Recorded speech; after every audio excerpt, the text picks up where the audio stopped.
In the last video, I mentioned I wouldn't upload another video unless I reached stage 3C. I don't know if I'll make one for 2023, maybe when I get to the next stage. Because the thing is, if I'm not at the speaking stage by next year, then that could probably make the next year's video boring.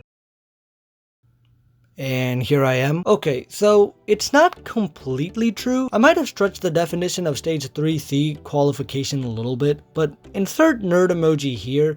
I do virtually understand everything from my language parent, so close enough. Trust me, I wanted to upload this video back in April, but it took a while to get to stage 3C. The issue was that I hadn't been sentence mining at all because I found it, to be honest, boring. But then I realized how necessary it was and then began sentence mining a fuck ton. Anywho, I reached 3C on November 22nd, 2023, and that was cool. My language parent, which I do not recommend whatsoever since all he does is speak like a douchebag, which it kind of effed up the way I speak with natives, was Jukia. I kept watching its content since it was enjoyable, but that was about it. I actually used my language parent less as a parent, but more like a test. Basically, he uploads Mario Kart videos occasionally where he doesn't have subtitles, and I'd watch that, see where my comprehension was. When I did the 3C test, I was around 95%, and I was like, that's close enough. I couldn't be bothered trying to wait like a couple more months to see if I get to 3C. I was like, I don't have time for that. So basically, because I used it more like a test, I was watching other YouTubers like Shu Games and Kyo to actually immerse. I was watching a bunch of Wii Party videos and New Super Mario Bros. Videos and a lot of Let's Plays basically, and it was kind of too enjoyable and I kind of got addicted to it, and I just like rode on that wave. I was like, hey, I'm gonna just stick with that. At least I'm immersing. But with all that out the way, what have I done with my language abilities? Firstly, I made a new friend through HelloTalk, and we talk all the time, improving each other's languages, which is cool. Honestly, it was tough trying to find someone to practice with, so as this video is not sponsored, just use italki. Otherwise, you have to use my strategy of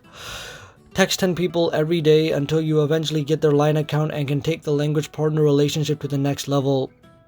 Trademark. In early 2023, I stopped following Refold religiously, so I didn't do any shadowing or any pronunciation techniques. I actually just stopped speaking completely, even through text. Instead, I started focusing my time on sentence mining as I realized vocabulary was a big issue. And I wasn't immersing every day this year. I only did maybe an hour every 2 days at most. And after my video last year, I was doing pronunciation training and talking on HelloTalk, but honestly, it was mentally taxing to keep up, and eventually I just went back to pure immersion. I'd say averagely, I've decreased my immersion from 2 to 3 hours a day to almost 20 minutes every other day. Honestly, I just wanted to get to 3C so that I was allowed to speak and then start making friends. One of my native Japanese friends from HelloTalk keeps insisting I have enough Japanese to travel Japan and asked me to come to Japan, and I guess that's better than the regular Nihongo Jozu desu ne comment. Anywho, one plus side to this was that I was able to take a placement test in Japanese at my university and pass, though it only allowed me to skip the 101 class. According to the test coordinator, when doing the speaking part, I struggled with staying formal, and there were like a few grammar mistakes, not a lot. It seems to be because of watching YouTubers instead of like learning formal Japanese through textbooks. However, on the plus side, I was told my vocabulary skills were really good and that my accent was not bad at all. I was also told I could go on to the 200 level classes if I wanted to, but was recommended into the 102 class because of my struggling in speaking, because the issue with the Refold method is that they don't prioritize speaking at all, and so my comprehension was really good. I was understanding everything of the test coordinator, and when I talk with people from Japan on like Line or HelloTalk, I understand everything they're saying, close to everything. I just had like a 2-hour conversation yesterday of the time of this recording, and I didn't understand like 3 words. So my comprehension's not really an issue now, it's mostly speaking. And anywho, I just wanted to say this, Refold is an excellent method to learn Japanese with, but don't not speak like I did. I don't recommend waiting until you're in 3C like fully and making sure like you fully understand everything, because my comprehension skills have completely outweighed my speaking skills. I will say one thing I didn't like about Refold, I'm not sure if I mentioned this in the last video, is that I don't like the concept of monolingual definitions. I think that it's kind of stupid. I've used it, and I tried using it as much as possible, but it kind of made it harder to learn Japanese. When I used both monolingual and bilingual, it was much better, but overall, I don't know what benefit that brings. Maybe I'm just not high level enough yet, maybe I'll find out. Anywho, that was my video on reaching 3C. I'm pretty sure half of you really don't care, as like a bunch of people make these kinds of videos, but I did promise I would make something like this. Anywho, thank you so much for watching, and